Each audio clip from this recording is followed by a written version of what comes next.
I think every parent has had some kind of conversation with their kid about technology, and oftentimes we feel like it doesn't end well. So even broaching the subject can feel like we're entering kind of a dark place. Well, today on the Celebrate Kids podcast, in this daily segment, Facing the Dark, we're going to enter this dark place and have Dr. Kathy give us some helpful tips on how to enter it well and how to shine a bright light into some dark crevices that might be creeping up in our family. So let's turn now to Dr. Kathy Koch. Don't be afraid of the dark. Be careful with stars. Not every light is gonna guide you, baby. Not every light is gonna guide you. So, Dr. Kathy, last spring, we talked about something that United States Surgeon General Vivek Murthy did in calling an advisory council called the Social Media and Youth Mental Health Group. It's a document that goes on to show the growing evidence that social media is causing harm to young people's mental health. Soon after that was released, though, the American Psychological Association, the APA, issued its own health advisory. Dr. Linda Mays, who's the chair of Yale's Child Study Center, said this about the advisory, quote, "The issues that we face now with social media are similar to those that we faced when television came out." She goes on to explain that as with watching TV, there are pros and cons to also social media for young people. She says, quote, "So how do we help young people filter out the bad parts that may be detrimental?" The Surgeon General's advisory from the spring of 2023 points to a 2022 survey of American teenagers and their parents that was done by the Pew Research Center. It shows that a majority of respondents felt that social media helps teenagers feel more accepted. That was at a rate of 58%. They also say that they like that they have people who can support them through tough times. At a rate of 67% of the respondents said that. And that they also have a place where they can show their creative side. That's at a rate of 71%, almost 3/4 of the respondents. To close, they kind of say that they feel more connected with what's going on in their friends' lives. 8 out of 10 of the respondents said that. All of this said, many are alarmed by the negative impact that social media has, though, to the point of where Ms. Mays at Yale University has worked with the Yale Child Study Center to give recommendations to parents. She came up with the following recommendations. Families must determine an age at which their child will have access to social media before they reach that age. They should keep devices out of the bedroom. They should keep the lines of communication open and let their teens make mistakes. They should be mindful of the approach that they have when talking to their teen about social media, and that they should also follow the rules themselves. So, Dr. Kathy, I think everyone would say that parents and those working with kids need to keep lines of communication open regardless of what they're talking about.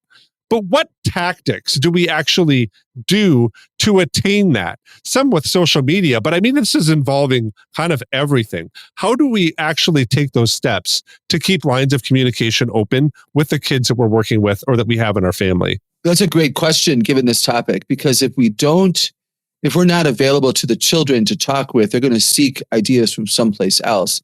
And that source of truth might not be true, and it might be really dangerous.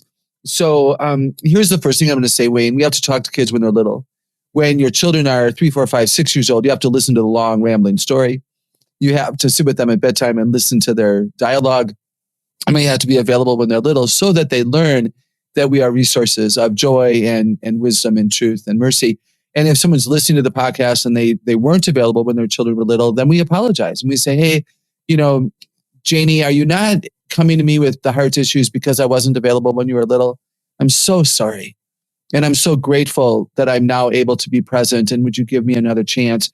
So some of it is availability, put your phone down. Some of it's apologizing. Some of it's being in the room with them, being in the den, hanging out in the kitchen when your kid's in the kitchen, balancing your checkbook after they're in bed if you're still crazy enough to do that, those kinds of things. Just basic, telling the truth, admitting if you don't know something. If a kid comes to you and says, Daddy, why does God allow pornography? It's just so evil. Why does God allow that? Don't make anything up. So that's a great question. Let's well think about that. Why would God allow the industry of pornography to exist and even flourish? And I don't know, let's think about it together. Let's brainstorm together. Let's research together. Let's call the youth pastor, So admit that you don't know something. If you fake it and they find out that you faked it and you lied, it won't be good. Yeah, I think that's really helpful, Dr. Kathy. I think I would tend to say that's a really great question. You should ask your mom.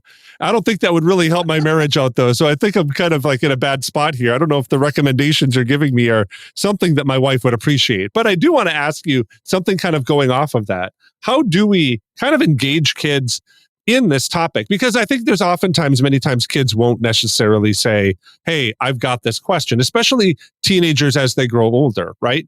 So what are the maybe simple phrases that we could use to kind of lob a ball or, I don't know, a lifeline into their world to show them that we care, but also to show them that we want to talk about big things that they might be kind of impacted by? Two things come to mind. One would be that we let them know when we notice their behavior change. So if you're concerned that your child is scrolling social media far too long, your child is gaming far too many minutes, your child is texting with one boy so consistently and ignoring what's going on in the family, ignoring the sister who wants to play a game and is constantly texting a friend, and you've noticed a behavior shift, you've noticed they've become critical, you've noticed they've become impatient, you've noticed they've isolated and they've disappointed a sister, that's what you talk about. You don't talk about, why are you on your device so long? You talk about, I'm so sad that you're developing a critical spirit. And, your mom and I have been watching and we've noticed self-criticism and a criticism toward your siblings after you've gamed a while. And I wonder if the gaming is intense and challenging and it's so competitive that even when you're done with the minutes we allow you, that continues to ramp up in your spirit and you can't turn it off. So as a result of that, because we love you and the relationship you have with your siblings, we're taking that game off your device. No, you can't. Oh, no, I can. It's my device that I let you use. And our love for you compels us to provide the boundaries that are blessings. And therefore, because of your behavior, we're going to make this decision. So you don't present it as you're a bad kid, you're on tech too much. You talk about how their heart is so important to you that you don't want them to shift. And then the other thing that I would say, Wayne, that won't surprise anybody who's listening who knows me, is we have to get off our own devices. If we have to have boundaries too, we have to have boundaries too. And we have to follow them. And if there's a good reason that you have your phone at a meal when normally you're not allowed to, you explain the reason for a need-based phone at dinner, which also allows your 10-year-old to have a need for something at dinner. Does that make sense? Yeah, Dr. Kathy, I think that's really helpful. I want to bring up another kind of thing within this study, though, because I'm a little shocked at how many people report the benefits of social media, and what they see is kind of the benefits of how it is actually benefiting teens in their daily life. I may be a little bit removed from this, but what are the benefits that you see from youth having social media? And is this really something that exists? And should parents drive these benefits for their kids? Or should we be building muscles outside of social media for those benefits to happen? I just don't know if, as a conservative, dad, that I'm one to say we should push them to the device to build these things. What are your thoughts there on that? Ideally not. I would absolutely agree with you. Ideally, we allow children to have their creative side on display with real, if you will, eyeball to eyeball, real people that iron sharpens irons with, whether that's an art class, a co-op at home, a youth group, or even showing a painting to a grandmother who's also artistic and loves it. The research said that, social media helps teenagers feel more accepted. Some probably true because they're lying about themselves or they're so isolated, in their school or their church that they don't have any real relationships. But no. Social media is fake. We can fake ourselves. It's not conversational. It's not learning how to be in interaction, in relationship, how to love and listen well. So no, it's much healthier to have relationships face to face. Now, are there some social media people worth following, or are there some people worth following on social media? Sure, celebrate kids. There's places to go. There might be a child who loves music, who enjoys a band that you've approved of, and they post a Monday reel that's actually very engaging and is going to really inspire your child to keep practicing. Nothing wrong with that. It's all about limits and balance, right? And making sure that we're aware of who our kids are following, and making sure that if they do have healthy relationships on social media, they have more healthier relationships face to face. Yeah, I do think that's great muscles and habits to build kind of within that. To close, I want to talk about two other things that I found inside of this study, a little bit surprising. One of them is that they encourage parents to kind of follow these rules themselves. I think that's something that really your Screens and Teens book kind of slides under the door, right? It's not really a book for parents on how to care for their teens with the screens. It's a little bit of a book for parents to say, hey, you need to be mindful of what screens are doing to your family and you're leading it. So I want to have you kind of talk about that kind of concept. But the other one that I want to have you also address is that we let our kids make mistakes a little bit, that we're okay with them having a little bit of a buffer for them to experience or understand or kind of, go into the world, the digital world, and maybe make a mistake or two. What do you think of those two ideas? And are they helpful and positive, or are they things that we should really take into consideration? Well, first, we will make mistakes with our technology. We will watch the wrong video, be on it too much, connect to the unhealthy people, find a way to cheat and, not write a paper, but turn it in as if we've written it. So there's all kinds of potential evil there. So it's going to happen. I want it to happen in the safety of our home. And I want us to discover it as parents so that we can redirect the kids' thinking and talk about character and responsibility, and then have a consequence where, guess what? You don't get to go to YouTube for a week because of how foolish you've been with it. Whereas if we don't allow any of that to happen in the home, then they're out and about with too much freedom, and then it could really go badly for them. So it's a balance, right? It's a balance. And then the other thing I would say about parents, and you're right, I have a lot of people tell me that they read the Screens and Teens book because of preteens and teens, and they end up having, a lot of conviction within themselves. And so be it, that's great. Here's what I'm going to say. Parents need to follow similar rules, if not the same rules, to their kids, not just because, it's good for the adult and the parent, but when we're distracted, we're not full on parenting. If we're in the den with our family and we're all watching a movie, but I'm texting because there's something going on. Now, maybe it's legit. Actually, you and I, Wayne, even last night, the night before we're recording this, you and I texted kind of late at night while there were 3 people visiting with me in the cabin where I stay at Summit Ministries. And I asked them if they would understand that I needed to text. And so there are times when that happens. But if we do that all the time and we're not fully available to our kids, they're not going to come to us. And we're distracted and our brain is full of fluff and mush. And we're not going to be alert to, I think Brian looks really sad. I didn't notice that before. I'm not going to notice that if my head's down in my device. So it's not just about modeling for our children what we want our children to become, but it's about us being present to the very people who we have trusted, who God has entrusted to us to care for.